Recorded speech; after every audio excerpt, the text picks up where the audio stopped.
మీరు గమనించినట్టయితే ఊర్లలో చాలామంది రోడ్ సైడ్‌కి మలాస్న ఈ పొజిషన్‌లోనే కూర్చొని ఉంటారు. ఎంతసేపైనా కూర్చోగలుగుతారు. వాళ్ళు ఈ పొజిషన్‌లో కూర్చొని ఫోన్‌లు చూస్తారు, ముచ్చట్లు పెట్టుకుంటారు, బస్సుల కోసం వెయిట్ చేస్తా ఉంటారు.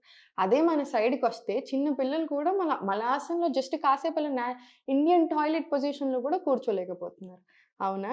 మనకి ఈ ఇండియన్ టాయిలెట్ పొజిషన్ ఏదైతే ఉందో, ఒకప్పుడు మనం అట్‌లీస్ట్ డేలో 3 ఆర్ 4 టైమ్స్ అన్నా 100% మనం టాయిలెట్‌కెళ్ళేవాళ్ళమా? సో, మనం ఈ పొజిషన్‌లోనే కూర్చునేవాళ్ళం. సో, మనం మోషన్ చేయడానికైనా, టాయిలెట్ యూరిన్ పాస్ చేయడానికైనా at least 4 or 5 times a day ఎళ్ళాం.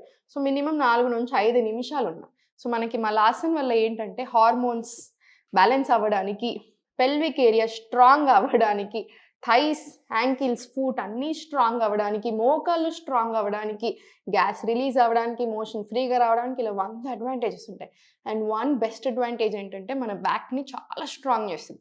అందుకే అప్పుడు మనకి ఈ ప్రాబ్లమ్స్ చాలా చాలా తక్కువగా వచ్చాయి. ఇప్పుడు మనందరం అసలు మలాసన్‌లో కూడా కూర్చోలేకపోతున్నాం కదా! ఇండియన్ టాయిలెట్ దాకా ఎందుకు? సో, అందుకనే ప్లీజ్ అందరూ ఎవ్రీడే మగవాళ్ళైనా, ఆడవాళ్ళైనా ఎవ్రీడే మలాసన్‌లో కాసేపు కూర్చోండి. ఇండియన్ టాయిలెట్స్ లేకున్నా సరే మలాసన్‌లో రోజు అట్‌లీస్ట్ 5 మినిట్స్ టు 20 మినిట్స్ కూర్చోగలిగినట్టయితే మన బ్యాక్, మన పెల్విక్ ఏరియా ఎవ్రీథింగ్ అగైన్ చాలా స్ట్రాంగ్ అవుతుంది. సో, తప్పకుండా మలాసన్‌లో కూర్చోవడం నేర్చుకుంటా ఉండండి.